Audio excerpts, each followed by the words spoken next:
Hello, OSD intermediate colleagues. This is John Flannery in the CNI office. Hope all of you had a relaxing break and things are going well as you head into the final stretch of the school year. I wanted to share changes that we're going to make moving into the 2015-2016 school year that are going to impact assessment in our district. And knowing that all of you are incredibly busy right now, your principals and I felt it would be best to create a quick screencast that would highlight these changes.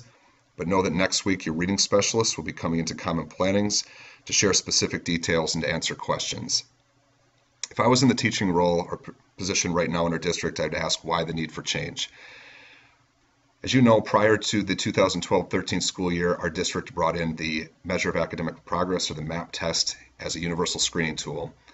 It helped us become compliant with RTI guidelines and also SLD requirements.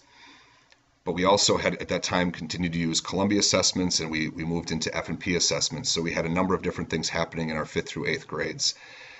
As all of you are aware, and the individuals who've had to administer these assessments, we also recognized a ever-growing amount of time was being used to deliver assessments in the fall. So moving into this role this year, one of the things we wanted to do in teaching and learning is really analyze or create a time audit to look at the amount of time we were spending in a couple of different areas. We wanted to look at time spent preparing students for assessment in F&P and MAP. We also wanted to look at time spent administering these assessments, how much time we were actually analyzing this data with the purpose of improving instruction, and how much time we were spending as whole group school teams or BLTs using this data.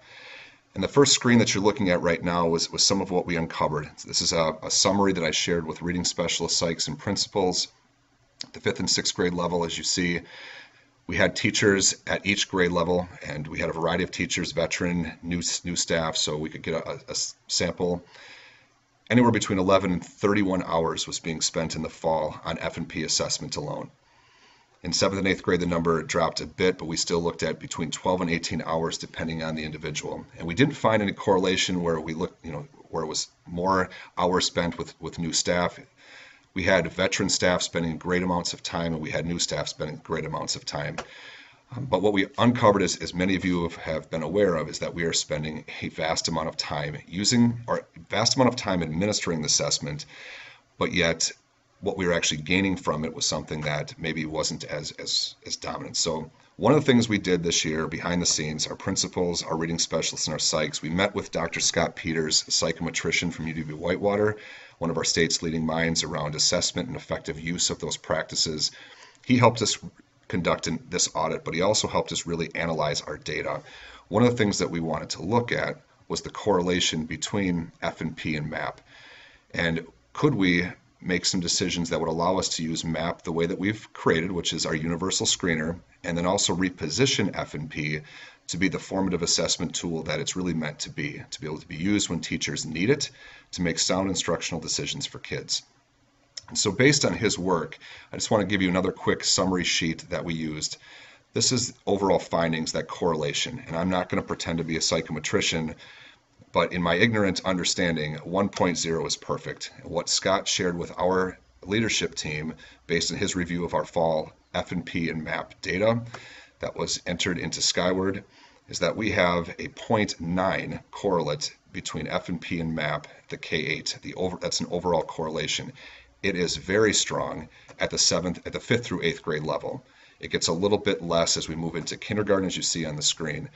But what this did for us, and with our psychs, reading specialists, RTI folks, and principals in the room, is it allowed us to feel safe to say both of these right now are being used as screeners to be able to look at kids who are in need of support. We should feel confident using the MAP data to screen, but we also know then that we can reposition F&P in a way that teachers can use that data as they see fit, but also not in these preset assessment windows. So here's a summary of what we're anticipating, what we're going to set as we move into 15-16. So you're going to see a communication that details all of this. Again, today the screencast is meant as a high-level overview, knowing that you have a lot to deal with, and to read all of this right now would be a bit time-consuming. But I want to make sure that you see what Corey and Rachel are going to share with you next week in or throughout this week in Common Plannings. As far as the MAP goes next year, it's going to be status quo. 3 times next year as our universal screener in preset assessment windows that we'll get to in a bit. But the F&P is what's going to significantly change. For 5th and 6th grade teachers, for all 5th through 8th grade teachers in the fall, we are only going to assess F&P to any student who is new to OASD.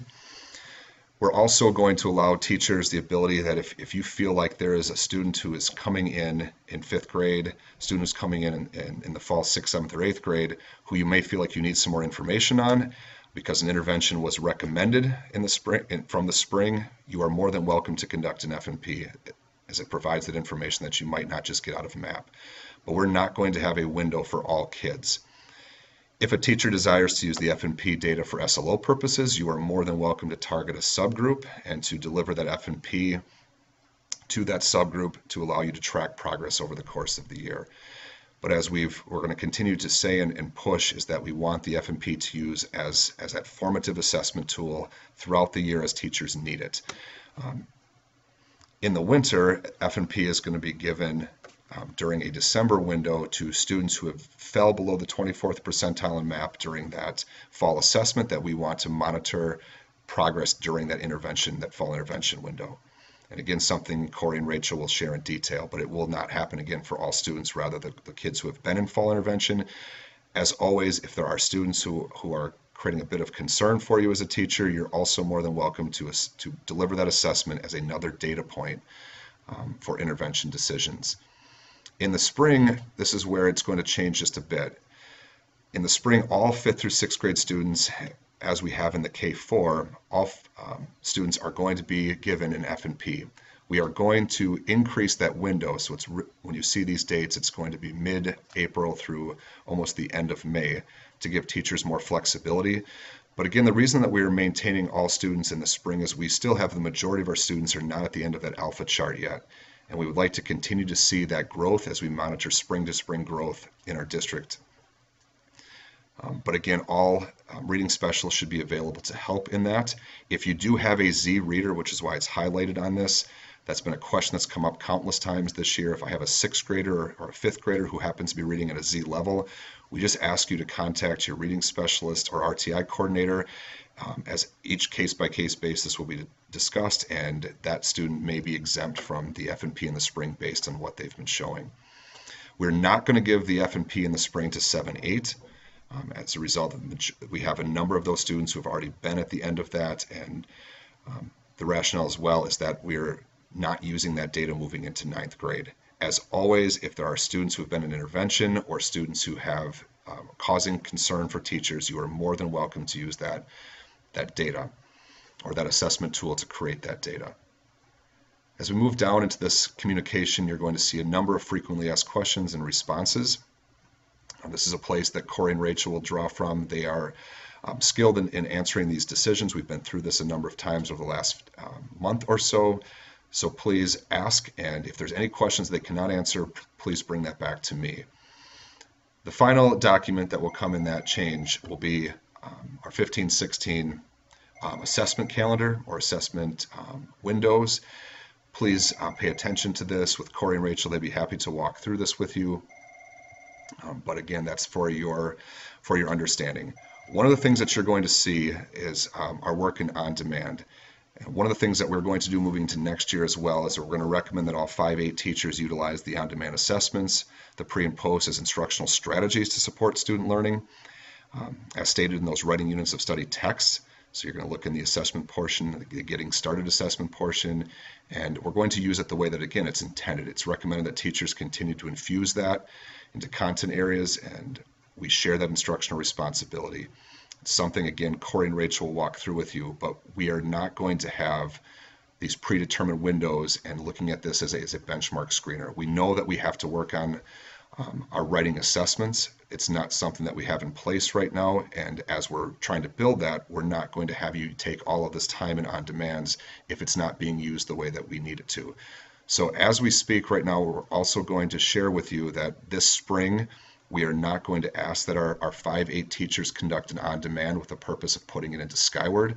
We ask that you continue to use the on-demand in the way that it has the greatest strength instructionally, which is in that pre and post situation during the genre that you happen to be instructing to gain really good insights for kids. But Corey and Rachel, myself, our teaching learning team, our principals have talked through that. They have the communication that they'll be able to share with you in terms of why we are moving away from the on-demand this spring and how we're going to use it next fall through spring. That's a quick wrap of the work that we're doing and the work we're moving into. As on behalf of all of our teaching and learning staff and our leaders, I thank you. We have phenomenal teachers in our district. We really trust the work that you're doing with our kids, and our goal in all of this is to try to find efficiencies for you to be as effective as we can with the instructional time that we have. So I thank all of you again. I wish you a great week, and as always, if you have questions, never hesitate to contact me, Sarah Lang, or Jason Curtis in our roles over here. Take care.